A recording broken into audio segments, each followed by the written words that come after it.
All right, so sequences are not new to you. You've been looking at sequences and patterns since literally kindergarten. Okay, so we're gonna talk about some of it, which will look like the same old stuff you've been doing, but trust me, we're gonna get past that real quick. It's just for some explanation purposes. So let's first talk about what a sequence is. A sequence is a set of numbers, not hashtags, in a particular order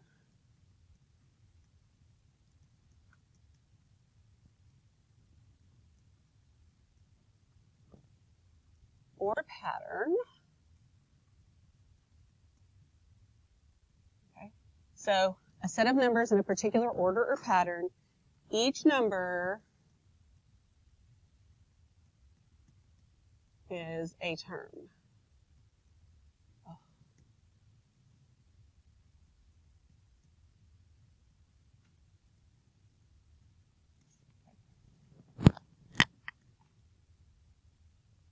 So we have finite sequences and infinite sequences. And just like in any other context, infinite means what? Goes on forever, right? So finite means it doesn't go on forever.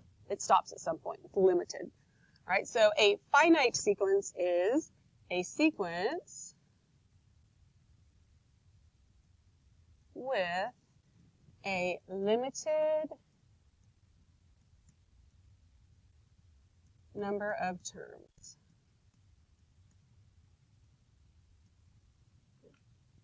It's a sequence with a limited number of terms, and one example could be like 2, 4, 6, 8. Okay. So an infinite sequence would be a sequence with an unlimited number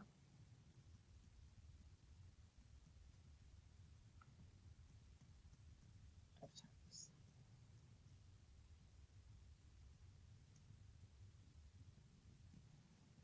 And so an example for this would look something like 2, 4, 6, 8, ...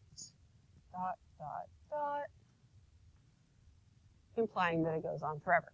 So this one only has 4 terms because each one of these is a term. This one has an infinite number of terms. Clearly, we can't write out the infinite number of terms. But I think you very easily can see the pattern here, right? Sure, even numbers. But if I asked you for the 47th term, you wouldn't want to have to write them all out to get to 47, which is, I know, something that probably a lot of y'all have done on standardized tests before. When I ask you for those things, you're like, oh, when all else fails. And when all else fails, you can just write them out. But there's definitely other ways to do that. All right, so let's talk about notation. So for our notation here, the first term in a sequence, so like this term right here, this first term is denoted A sub 1. We use little subscripts. Each subsequent term is denoted A sub n plus 1, where n plus 1 is the term number in the sequence. Okay. So let's look at this little example here. We've got, it says we're given 2, 5, 8, 11, 14. Hopefully you can figure out that pattern pretty easily. So A sub 1, that's the first term, that's this one, that's 2. Okay. A sub 5, that means that's the 5th term. 1, 2, 3, 4, 5. Right? So that's 14. So to get the 8th and the 14th ones, we're going to have to keep listing them out because we haven't talked about how to figure out a pattern or how to figure out a little equation yet. So what's happening in here? What am I doing? Adding 3. So then I'll have 17, then I'll have 20, 23, 26, 29, 32, 35,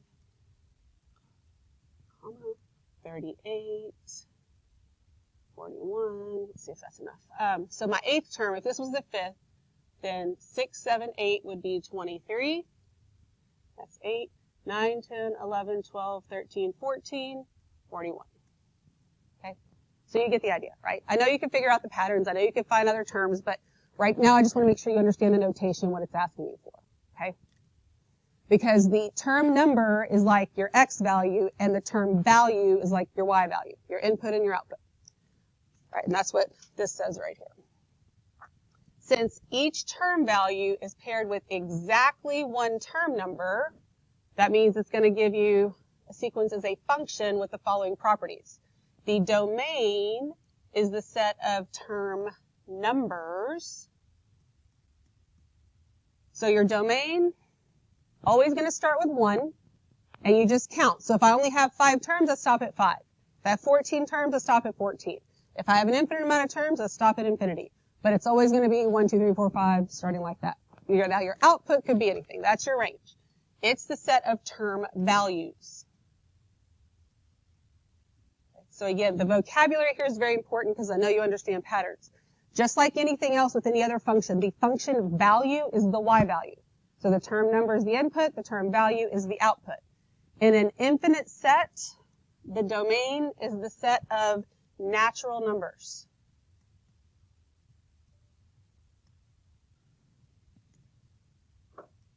Okay, so your natural numbers, they're not integers because we're not going negative, we're not using 0. Your natural numbers are your counting numbers, you start with 1. 1, 2, 3, 4, 5, whatever. And really, even when it's a finite set, it's part of the natural numbers. You still start the same way. Okay, easy enough? All right, so there's 2 different kinds of formulas we can write. We can write recursive formulas and we can write explicit formulas. We're going to talk about what recursive formulas are. We're going to come up with one, but then that's going to be the end of it for recursive because that's not something that is going to come up in calculus again. You don't really use those. Not to say that if you're taking stats, you wouldn't use them or something else. So I'm at least going to show you what they are, but then we're going to focus on the other. All right. So a recursive formula is a rule in which one or more previous terms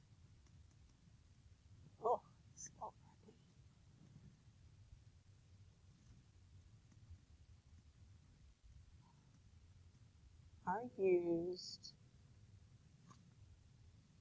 to generate the next term.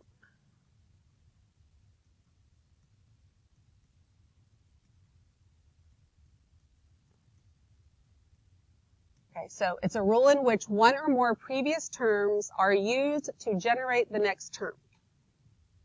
So we're going to talk about that looking at the Fibonacci sequence here. Let me give you the Fibonacci sequence. It is 0, 1, 1, 2, 3, 5, 8, 11. Oh, wait, no, it's not. Hang on a second. I got off somewhere. I can't add. It's not 11. It's 13. Oh, come on. Okay. I better look at my paper because I can't do 2 things at once. Okay. Okay. So the ... means it goes on forever. And depending on what the pattern is, like if I give you 2, 4, 6, you can pretty much assume, the next is 8, 10, 12, whatever. But on the Fibonacci sequence, if I just gave you the first 3 terms, you would really have no idea where to go with that, right? Even if I gave you the first 4 terms, it might be a little hard to figure out. But with more and more terms, it's a little bit easier to figure out what it is. So somebody that didn't already know what the Fibonacci sequence is, can you tell me what the pattern is? Adding, what do you mean by that? Be a little bit more specific. I'm not saying you're wrong. But, so like I can add 2 and 8? No.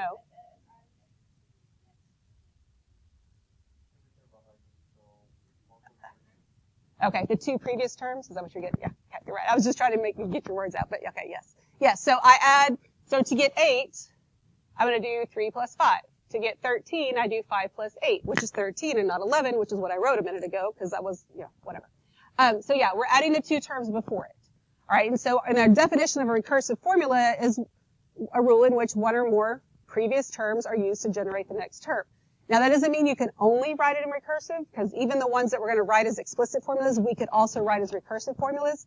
The problem with recursive formulas is if I want the 47th term, I have to know the 45th and the 46th term. Like, you really do have to write them all out when you use that type of formula. So in this sequence, a sub 1, the first term is 0, the second term is 1, right? And so then for each subsequent term, we will have a sub n, it's like whichever term number you want, equals a sub n minus 1 plus a sub n minus 2. So that's telling me if I want the fifth term, I have to use the fourth term plus the third term. That's what those little things mean. But this doesn't work for all of them. If I want the zeroth term, or I'm sorry, the first term, which is 0, I can't do the negative, the 0th term and the negative 1. Like that doesn't make sense. So I can't start actually doing this until n is greater than or equal to 3. Otherwise, my term numbers don't make any sense. Okay. What questions you got? So that's recursive. That's what a recursive formula in general would look like, depending on what you're doing. But like I said, we're not even going to use those. Mostly, I just wanted you to know that they existed. And we are going to focus more on the explicit formulas. So an explicit formula is a rule in which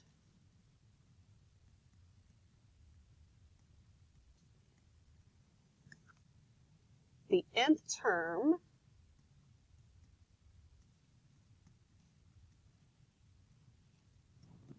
so a rule in which the nth term is defined as a function of n. Okay. The recursive formulas, those aren't functions, but the explicit ones are. Okay. Still working with functions. Everybody good with all that? All right. So then grab your other piece of paper. And let's talk about arithmetic sequences. So we're going to be talking about sequences and series. We're starting off with just sequences. There's going to be two that we talk about, arithmetic and geometric. So we're starting with the arithmetic.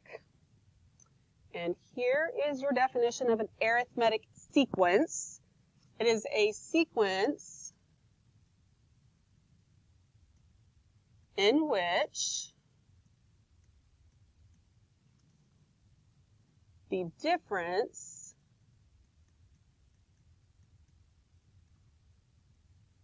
between, abbreviating between, just taking all the e's out. So the difference, we're looking for a difference between any two consecutive terms is constant.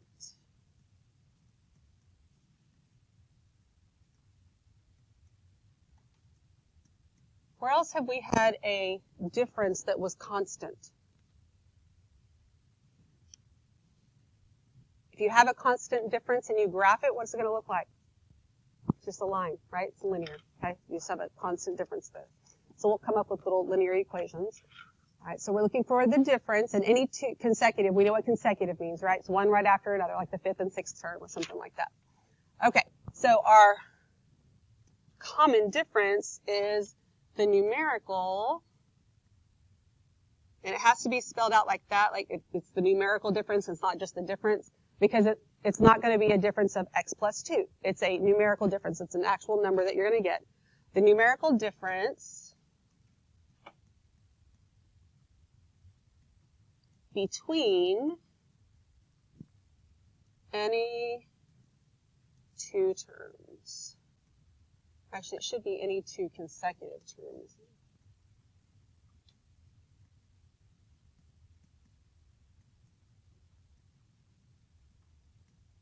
And the variable is a lowercase d for difference.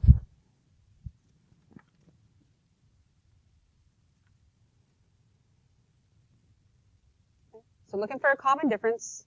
You've done that before, the set of values. When you're looking for slope and stuff, that's not really sort of what we're doing. We'll look at how that all fits in here.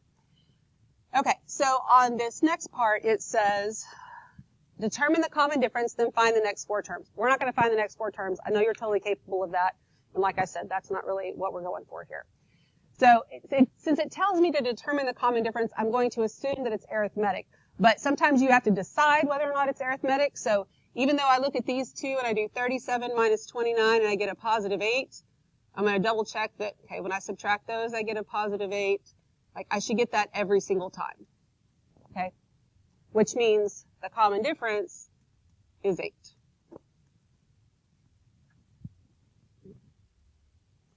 But when you do that, notice I took the second term minus the first term. So here, I'm going to take the second term minus the first term. What's negative 10 minus a negative 7? Negative 3, right? And then negative 13 minus a negative 10 is a negative 3. And then again, I get negative 3. So you got to pay attention to the signs here when you're subtracting. The common difference here is a negative 3. Okay? Any questions? All right, so let's talk about the formula we can use, because one thing you have done with patterns before and probably did in algebra is you'd have a pattern of numbers, so you could come up with a pattern and say, oh, it's all the even numbers, or oh, look, I double it and I add 1, or whatever, but then you had to come up with an equation, you're like building equations. This, because it's an arithmetic sequence, you just get has the same little formula every single time. So the nth term of any arithmetic sequence can be found using this formula. A sub n equals the common difference times n minus 1 plus a sub 1. So notice that common difference, it is like the slope, right? Where a sub 1, and this one should be a subscript, but somehow it's not. It is the first term, and the lowercase d is the common difference.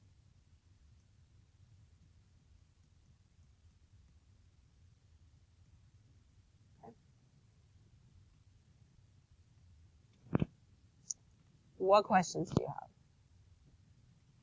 have? Good? All right. So our directions here say write a rule for each sequence. It doesn't say for each arithmetic sequence, so we can't assume that. I mean, it is all that we're doing right now, so you probably could assume it. But I'm going to need the common difference. So when I look at this, if I do 13 minus 7, I'm going to get what? 6. And I do that, I get 6, I get 6. So I feel like, okay, that's what I get there. So the common difference is 6, and the first term is 7. So if I use this right here, I'm going to get a sub n equals 6 times n minus 1 plus 7. And there's no need to distribute or do anything else. Boom, that is my equation. It said to write a rule. That's my rule. And then it said find the indicated term, and we want the 32nd term. But the good news is I don't have to write out 32 terms. I can find A32. That's going to be 6 times 32 minus 1 plus 7.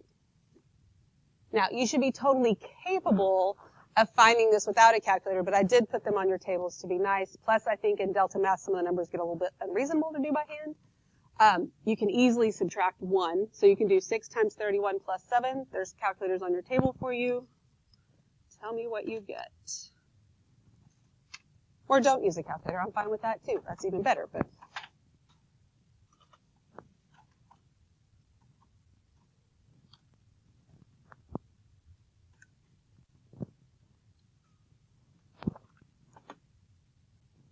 somebody give me a number. 193.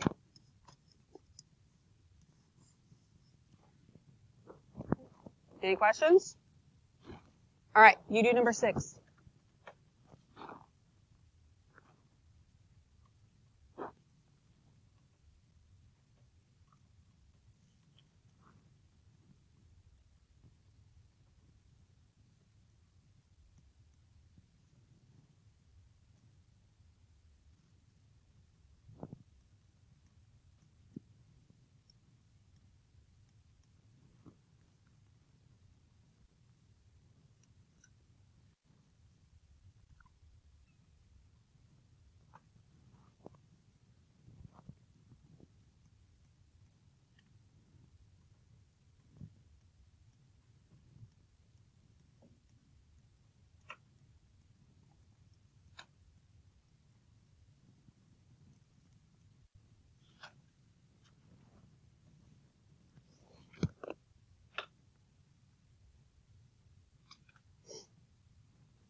Any questions? Get negative 249?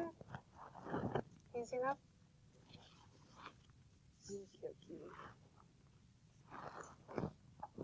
All right. So back here, I'm going to rewrite this as a sub n equals the difference times n minus 1 plus a sub 1.